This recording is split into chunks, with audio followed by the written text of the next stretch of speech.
We are here today because the most pressing issues facing our planet and society will be solved by the youngest entrepreneurs among us.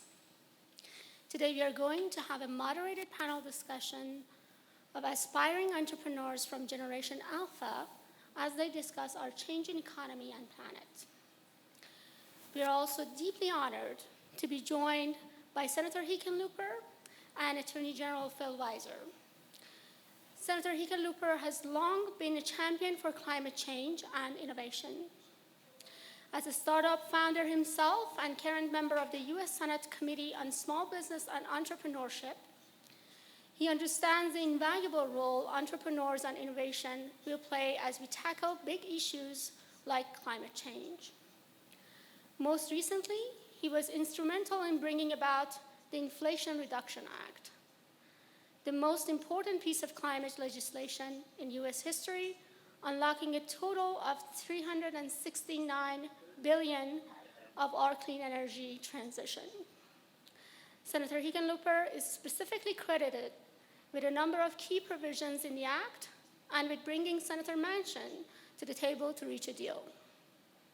His work to bring about this bill will fundamentally help reshape our economy to be more sustainable and just, the most significant benefits of which will be felt by these aspiring entrepreneurs. Please join me in welcoming the Senator as he will speak about the climate change, our innovation economy, and how the RIA promotes and protects the future of our youngest entrepreneurs. Senator Hickenlooper, thank you so much for joining us. Can you hear me all? Thank you, Katie. Can you guys all hear me? Good. Well, thanks for the great introduction, and I wish I was with you in person. Startup Week is always one of my favorite times of year. You know, you have the spring, you have the fall, you can say football season. I view Startup Week season as a season of its own, and always would be elated to be at Commons at Champa.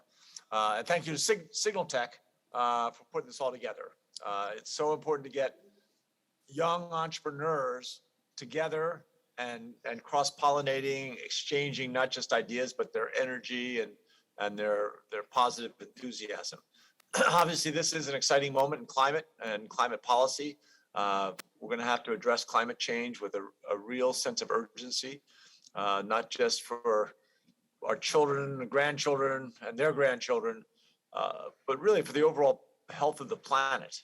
And all the consequences of this, which are obvious, economic well-being, national security, all these things compel us to find bold, science-based approaches to climate change, to addressing climate change. I have referred to it all the time as the great transition into a clean energy economy that 50 years from now, we're going to look back on this as the beginning of a truly great transition that will expand to many different arenas.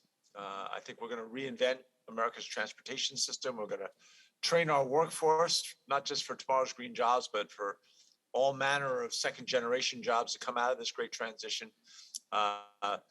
Obviously, there'll be a lot of green jobs and a lot of innovation in Colorado. So many bright minds here, such as yours. And I think this is going to help us attract more. I think there are going to be a lot of vital hubs for clean energy innovation. And I genuinely believe that Metro Denver and literally all of Colorado is going to be a magnetic hub. The Inflation Reduction Act, let me get that right. The IRA is one of the most powerful tools that we've ever had to help us get there. It is the largest action ever. It has the potential to slash carbon emissions by 40% by the end of the decade. It will foster genuine energy independence by bolstering domestic clean energy, both clean energy production and deployment. The bill includes a clean energy tax credits in aggregate of over $100 billion. It's a game changer when you start building wind or solar or ocean current or go down the list at that scale. You're going to dramatically reduce prices. And I think that is going to help the rest of the world to begin addressing climate change, and the parts of the world that aren't as affluent as we are. Big part of this in the IRA was electrifying America.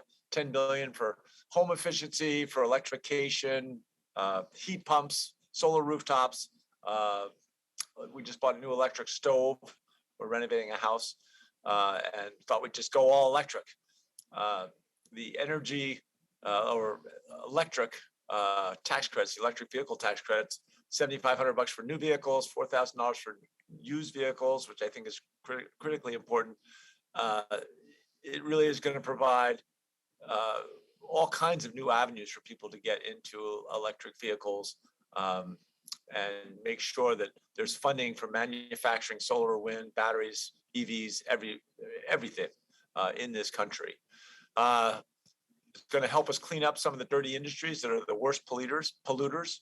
The methane fee, that's the closest policy we've come up with yet to putting a price on carbon. Obviously, the methane fee is going to demonstrate that government will put a price on carbon somewhat arbitrarily, and ultimately we want to be able to get a price on carbon that's market driven, so that every single business has a real incentive, market driven, to try and find ways to do everything they do with emitting less carbon and being in every way more sustainable.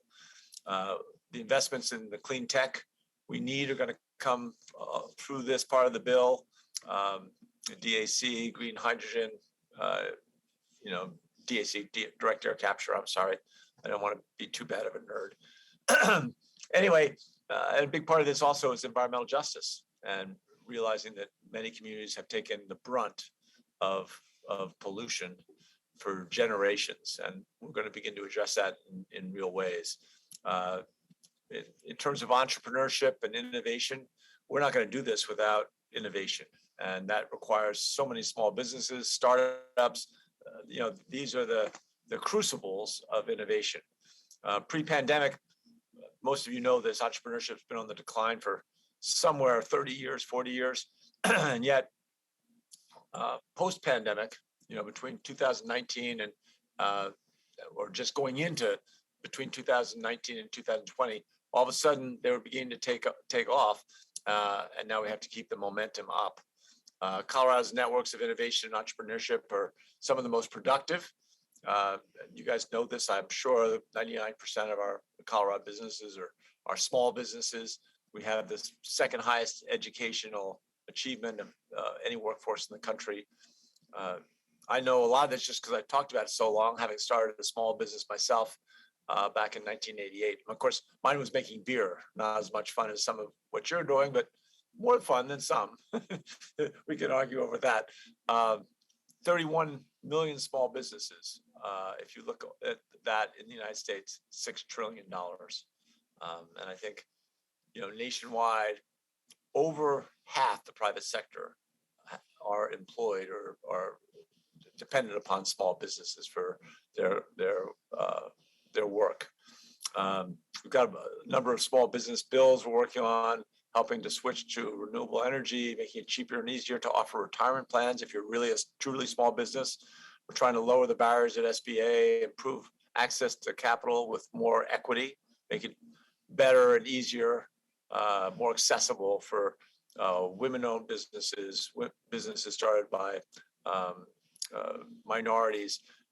We want to make sure that everybody gets a fair shot at access to capital. Again, as you know, all of you, so crucial to success. I mean, you can't have success if you can't get started. Anyway, I look back on the last year, IRA, the bipartisan infrastructure bill, the CHIPS and Science Act. When you put these all together, it is an unprecedented incentive action drive, or how should I say it? It is an action that's unprecedented in terms of what it can do to climate change when you put them all together. So a lot ahead for all of us, but this has been a hell of a year. I think we should recognize that, celebrate for a night, and then get back to work. I can't wait to see what you guys do with all this. Thanks very much.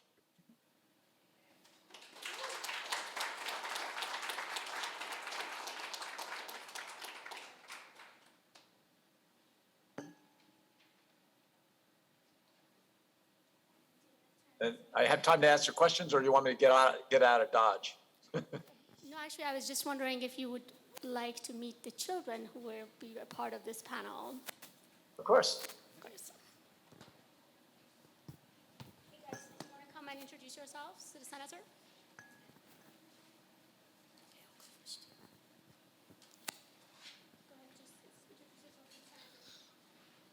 Hello, my name is Ronan Beal. I'm 11 years old and I'm in 6th grade. My first experience as a young aspiring entrepreneur was when I was 9. My mom had inspired me to create my first panel, but that wasn't the only inspiration I had. When I was doing my panel, I felt good about myself because I was changing the world by inspiring other people. Like when you're young, you can do a lot more things than when you're young, and yeah.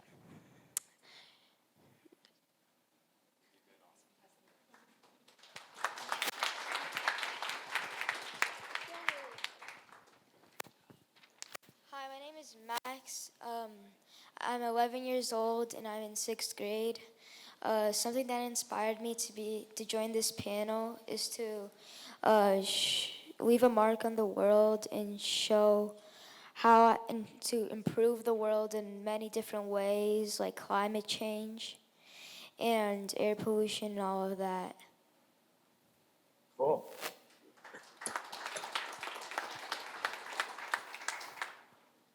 Hi, my name is Karosh Donnelly. I'm 11 years old and I'm in 6th grade.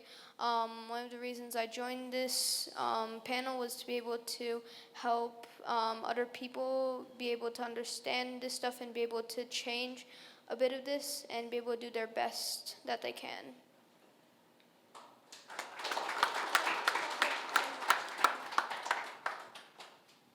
Awesome.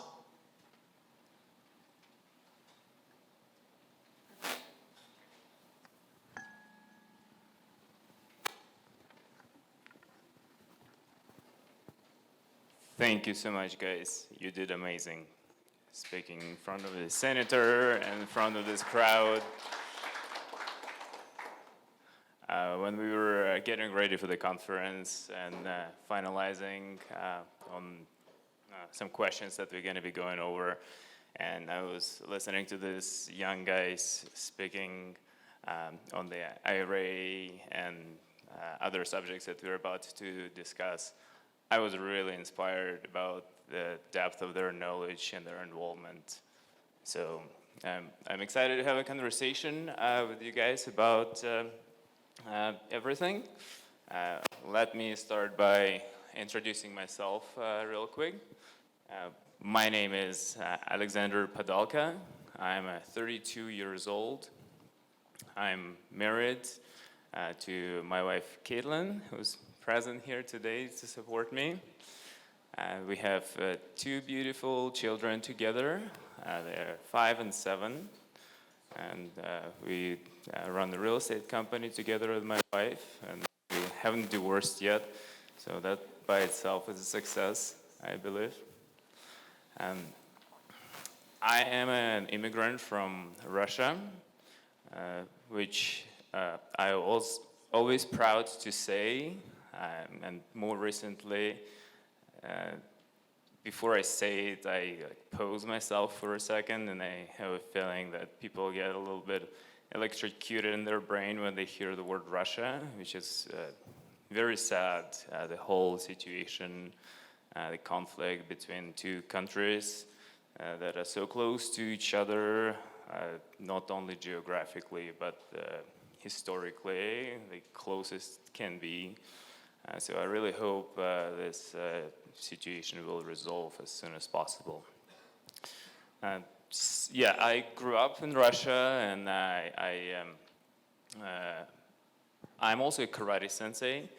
So I started my karate experience as a little kid, younger than these guys, back in Russia, and I was a member of a junior national team back there.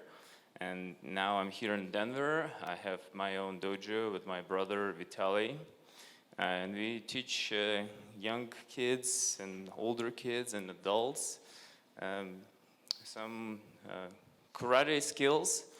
um, how to fight, or more importantly, how to avoid a fight, because most of the times you can avoid a conflict situation, but if you can't, it's a good skill to have. More so than punch and kick, we teach our students mental toughness to overcome difficulties, whether you're ready to drop down on your 100th push-up and you making yourself do it through sweat and shakiness, or whether it's your homework when you come home after a long day at school, at work, had a bad day, but you do your work no matter what, because you know that that's what you need to do, that's what's gonna get you to success. We call it discipline. Discipline is a key to success. I've seen a lot of students come into dojo, supernatural talented athletes, fighters, being able to do full split, no warm up, leg up to the ceiling. And I was always jealous of those guys, and so is everybody else, because we had to push ourselves so hard to get there, to learn it, and they would just have it. But at the end of the day, a lot of these talented students would drop out because they did not know how to work hard. They were not used to that. And other kids who would be hardworking, disciplined, they would teach themselves how to work, how to learn, how to improve. They would eventually start beating these talented guys. And so talent beats,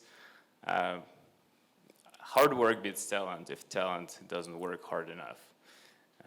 That's a quick story. So the summary is believe in your dreams, set your goals, do the work, and that's all gonna happen. I'm also a sensei to the young entrepreneurs who are in front of you, to Ronan and Mux. That's how I know them, and I'm excited to talk with them in front of all of you guys right now. So thank you, and I'll move on to the questions.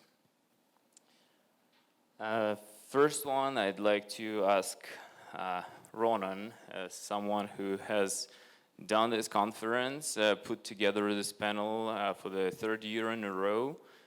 Thank you for getting everybody together. What are your thoughts on the IRA subject that Senator was talking about? My thoughts on the IRA is that it was a really good bill to pass, because I don't want my next few generations worrying about heat waves and superstorms. I want my next generations to be filled with happy, healthy lives, because the reasons that the IRA was a good idea to pass was the Inflation Reduction Act hopes to achieve giving 930 million solar panels on the roofs of other people. That's enough to power 6 million homes. They also hope to put another 120,000 wind turbines into play, which one normal wind turbine can power or can produce 6,000 kilowatts every year. That's enough to power 1,500 homes. Now times that by 120,000 wind turbines, that's 720 trillion kilowatts produced every year. And that's enough to power 180 million homes. So plus the solar panels and the wind turbines are enough to power 186 million homes. If there was no government action right now, all our habitats would be destroyed, superstorms and heat waves would be more common. leading to illness and as well as agriculture will be plummeting, leading to global food shortages and famine.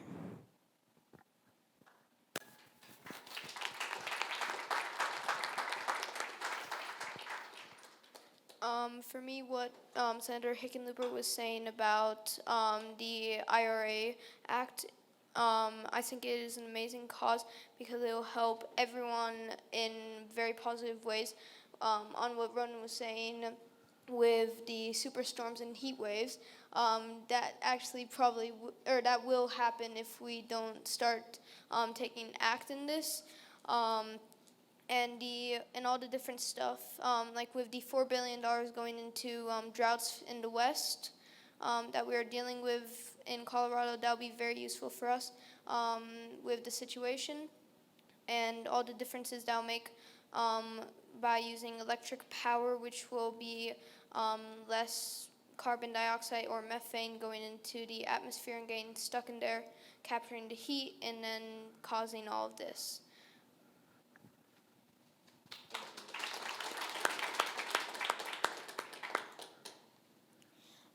I think the IRA will affect our newer generation by helping use more electricity, not just depending on gas and oil.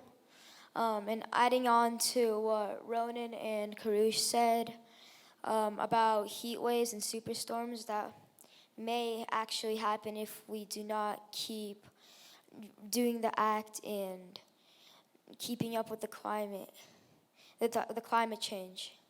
Another thing I like to say about it is that to be more reuseful as in electricity, not just oil, gas, and all of that.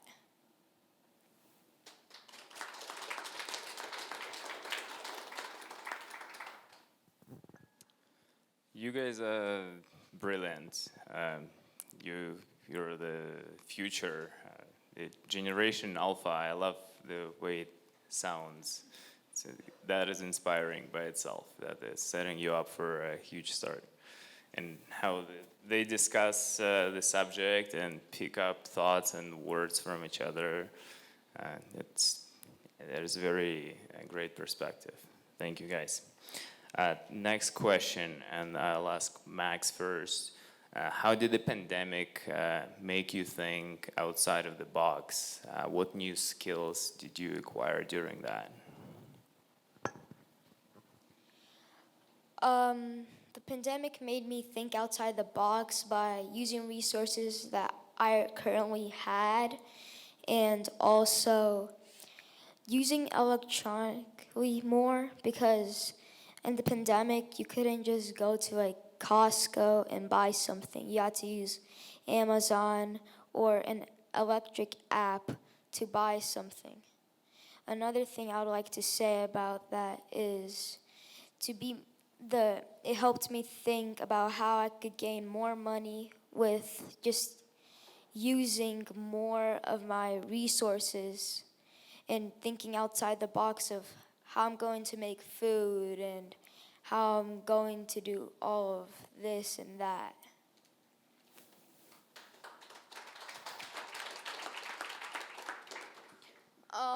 How the pandemic affected me was like Max was saying, using my resources more. I started to use my resources around me, like all my friends that we wouldn't really talk to online as much.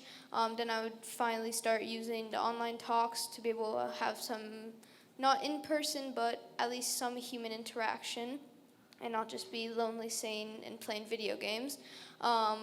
And I started becoming a bit more self-reliant at home, not the first few weeks of school. My parents would still make me lunch, but then I started getting a bit more of the hang of it, and I started making my own lunches. I started calling friends, setting up play dates with them, so then I wouldn't, again, be alone. And then I would be able to use that and just actually spend some time and learn more things.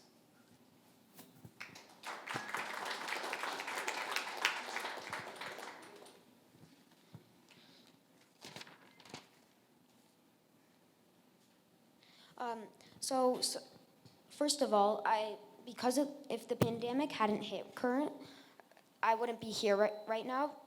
Let me explain. When I was younger, when I was 9 years old, I had lots of school and I wasn't really thinking about the world around me. But when the pandemic hit, I first of all had a few days off because Zoom hadn't really materialized into the open yet, and I could do whatever I want. So then I started to notice the needs around me. My mom had inspired me. She's right there. Really amazing woman.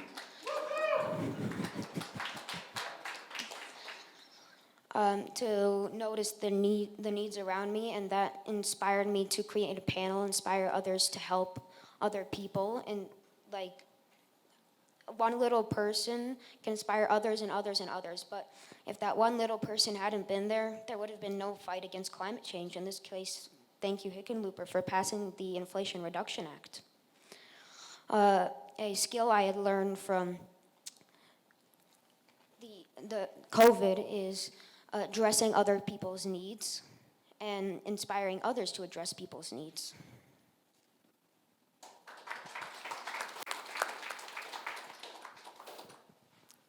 Thank you. What are the solutions that you thought of to address the current climate change crisis? And what change would you like to see in our community, state, country? Kurush, I'll let you go first on this one.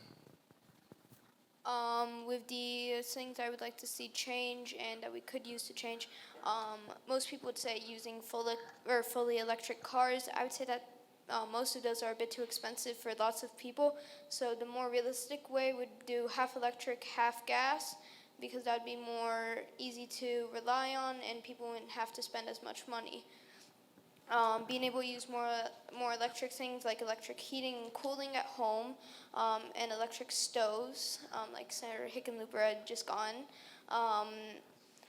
With the transportation, using more public transportation if you don't want to get a half and half or hybrid. For oil production, probably one of my next ones are oil leaks while trying to transport them, or burning them, which is very it affects it a lot because sometimes when it burns, like I said before, it traps the heat and it goes into the atmosphere and gets stuck there for a long time. But probably around Denver, I'm already seeing a lot of change with the cars. I'm seeing more hybrids and fully electric cars.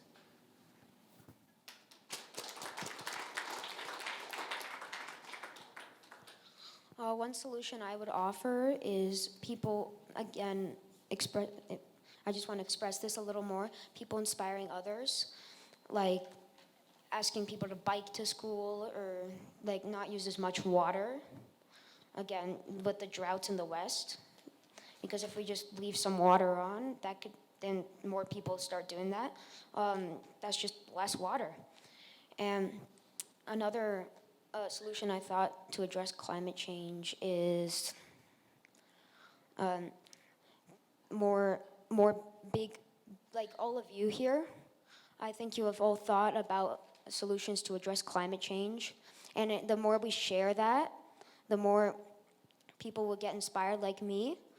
I had heard a podcast called Planet A, and it talked about climate change, so I really got inspired by that climate change.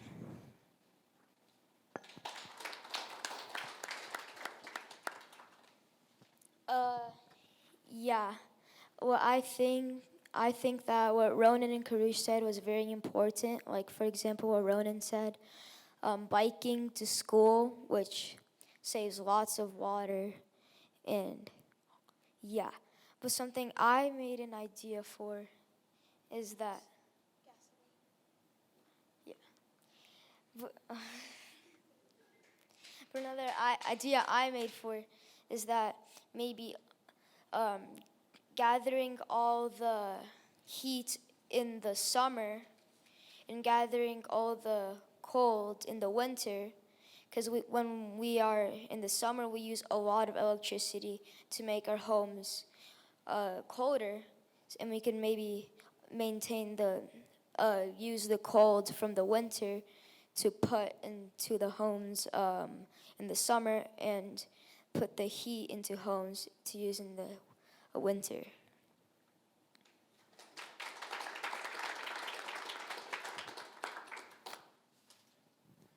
That's my dream, to have ideal temperature all year round in my house when I walk in. I love it. Imagine yourself 21 years old, about 10 years from now. Does it look like a lot or a little? A lot? I bet it'll fly by very quick. Imagine the technological progress around yourself, as far as the energy, solar panels, AI, robots. How do you see the world, Ronan? One way I see the world in 10 years future is that we will be more addressed to fight climate change, either by more efficient wind turbines or solar powers that could gather more sun, because currently our solar panels only gather around about 10% of the sun that is emitted from the sun, or the particles. Another thing I see in the future is more biorevolution, which could affect our genes or make plants grow quicker, make us taller, smarter, and also more reliant on AI, because by then we'd probably have some major science breakthroughs, like other AI doing human stuff. Maybe we can see more robots walking around with us, and mechanics would be a more less far away dream.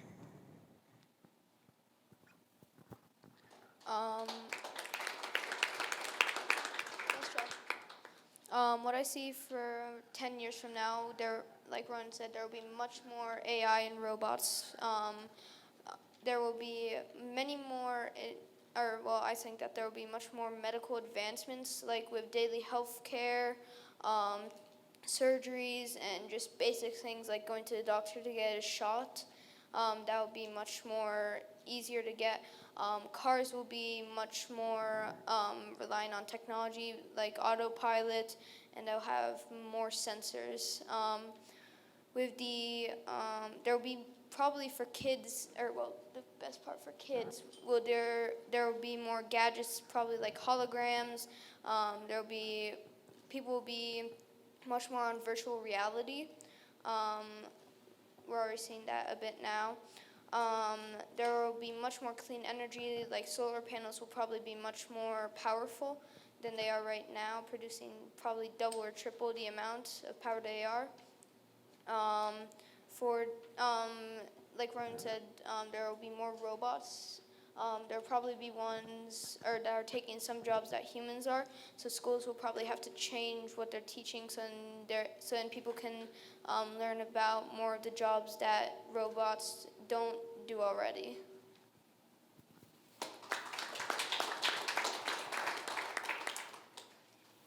How I see the world in 10 years from now when I'm 21 is advance in how Karush mentioned advanced in medical care. Another thing I'd like to add to that is find vaccines faster. But something I would like to add on my own is a way to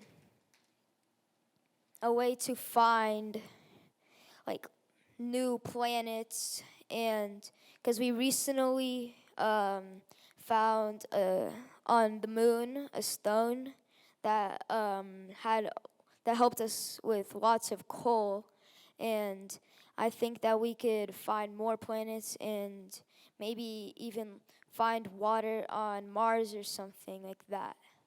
I would also like to.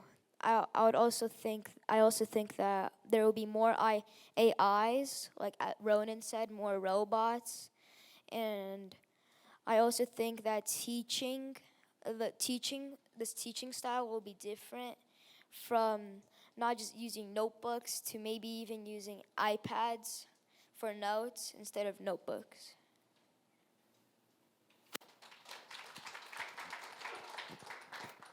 Another thing I forgot to mention was our communication style might be a lot different. We could communicate from further away without glitchy internet, which I absolutely despise. Because like when I'm in the middle of a panel meeting, which we had a few days ago, one of our people just glitched out and he looked like he was flying because his car just hit a bumper. So another thing I think we will find is a lot more life on other planets, and intelligent life, which will help and could assist us in new elements and building, and we won't be as lonely we would learn to live with other life, and maybe they could help us find new minerals that could help us with atomic combustion, and that could help our rockets be more space prone and can help us go to other planets, as Max said.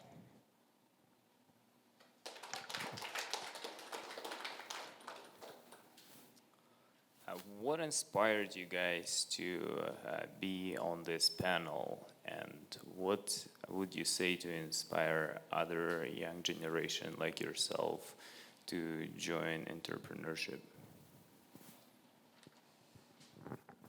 Something that inspired me to be on this panel is to leave a mark on the world and to inspire other people to do these kind of things, to help them with business, new business skills, and to learn more about the world and how the world is acting, like the climate change and the crisis with the pollution and the drought in the West, like Ronan mentioned in a few questions ago. And what made me mostly join this panel is to inspire others to learn more about the world and focus and give it more attention, because climate change cannot just be helped by one person, it has to be helped by multiple people.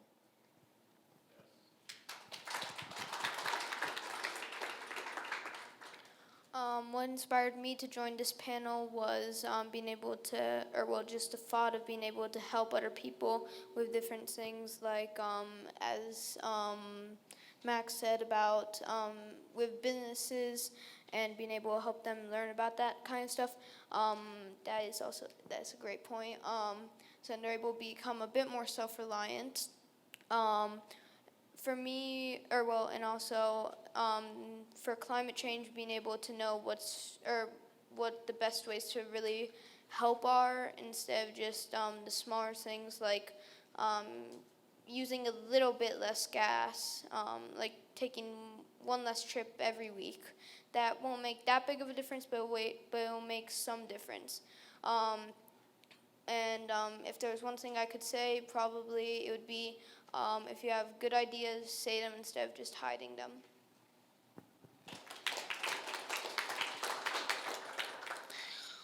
One thing that inspired me to be on this panel was COVID and climate change, because I knew that I can't be one of those people who will not really address climate change but will do something. I want to be a person who inspires others, because when I was inspired, I had this really bubbly feeling, like a lot of adrenaline to do something. So and my mom had guided me that way towards a panel. And one thing I would say to inspire my generation is that it feels good to leave a mark on the world, not be famous or rich, but to leave a mark on the world, guiding it in a better direction.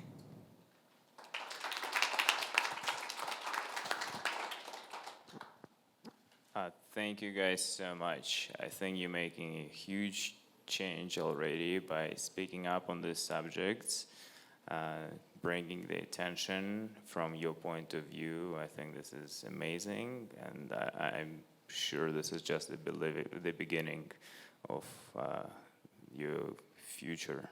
There's a lot you guys gonna do, I can tell. Thank you.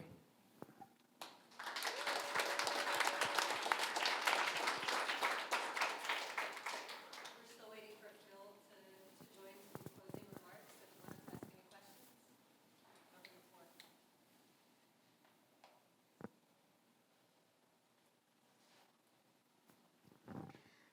So I wanted to actually ask you guys, can you share a bit what it is like for you to sit there right now? I'm curious to see what was the process. I know you talked about why you're here, but also can you tell us a little bit more about how does it feel to stand in front of an audience and talk about these issues that usually grown-ups talk about? Not that you are not heading there very fast.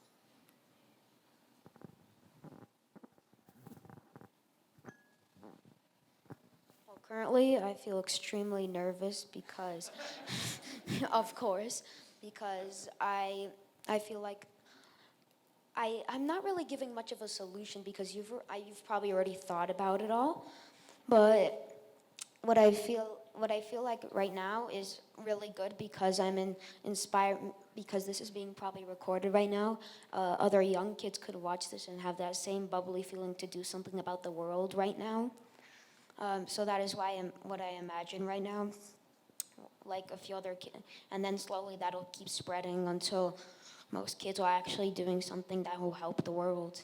And as long as everybody pitches in, then everything will be fine.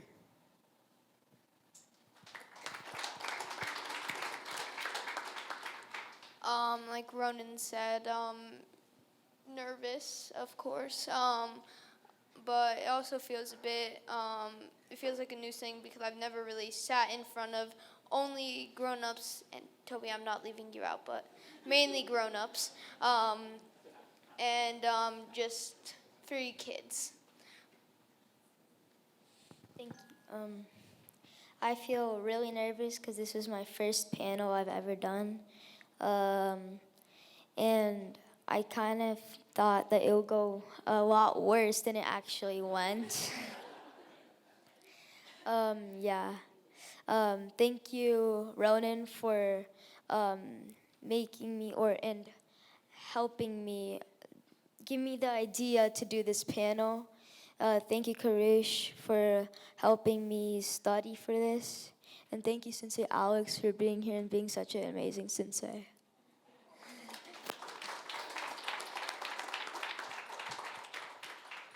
As a final remark, I'm going to say thank you, Karosh, Max, Sensei Alex, for being here.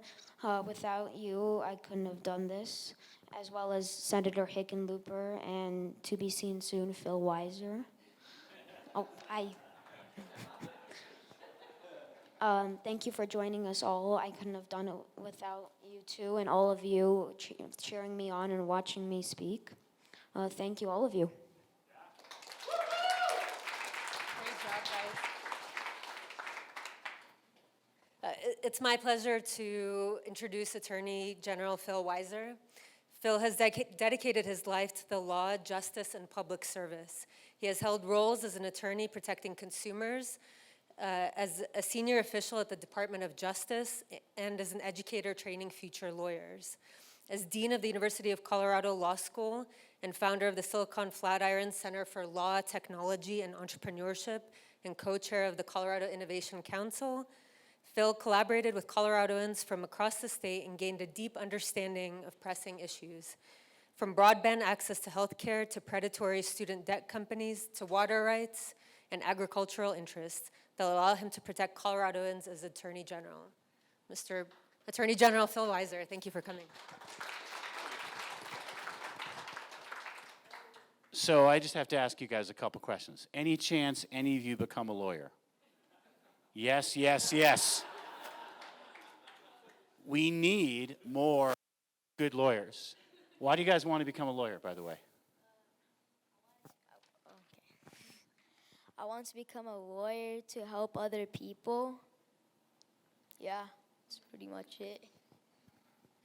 I want to become a lawyer to help other people and be able to just see how I'm probably not going to say that, but how different people do things. The reason I'm probably going to become a lawyer is because I have three mentors to teach me. Phil Weiser, my mom, and my dad, all the way over there. Because my mom just funded $15 million to Ukraine.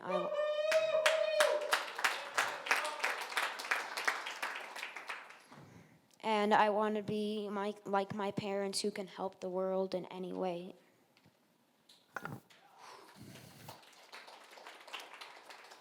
When we think about our future and we start to despair, we can think about people like you. What will help us as a nation, tell me, am I in the right place? Okay, is this spirit of problem solving, this spirit of how we work together, this spirit of what in the Jewish tradition we call tikkun olam, which means to heal the world, to repair the world. If there ever was a time when our world felt sick, toxic, or broken, it's right now. In Ukraine, we've got an example of people fighting an unlikely fight for justice, democracy, and freedom. In 1776, our nation started such a fight. And when you read the Declaration of Independence, it is a love letter to the rule of law and to the belief in the consent of the governed and a commitment to freedom and opportunity for all. Many of us come from immigrant backgrounds. How many people here are a first or a second generation American? Raise your hand. All right? I'm a first generation. Unless you're a Native American, I could go back some generations, you're going to raise your hand. This is a nation of immigrants. Immigrants who come here because they're committed to the ideals you've been talking about and the commitment that we work together to heal our world. My grandparents and my mom survived the Holocaust, and they wanted to come to the United States of America. My mom was 7 days old when she was liberated by the U.S. Army. What I experienced in my lifetime is from one generation, a survivor of the Holocaust, to being Colorado's Attorney General. That's America. That's what we have to fight for, that land of opportunity. This idea of tikkun olam is one we talk about in the following way. You don't have the obligation to repair the world by yourself. But none of us, even in 6th grade, are free to desist from doing our part. So as we leave here today, I leave you with an important question. What's your part in repairing the world? The entrepreneurial tools we talk about in Denver Startup Week lend themselves to this work, which could be addressing the opioid epidemic, or a panel I was on the other day, improving our system of reentry. When someone leaves prison, do we help them get a job and rebuild their lives, or do we leave them struggling with a stumbling block in front of them? You have mentioned water, which is a crisis right now because of climate change. That's going to take important work to do. How we work on improving policing and protecting public safety. How we protect consumers, many of whom are vulnerable and being scammed on. Our democracy is a team sport. All of you need to be on the field asking, what is my part? That starts with 6th graders and their, in some cases, bar and bar mitzvah projects. I'm excited to see what you guys do. And it includes all of us. That's what our nation is built on, this spirit of e pluribus unum. From many, we are one, and together we work to perfect our union. It's an honor to be able to serve with you all. I know there'll be some time for visiting afterwards. I hope you, like me, are inspired by what the future brings for all of us. Thank you very much.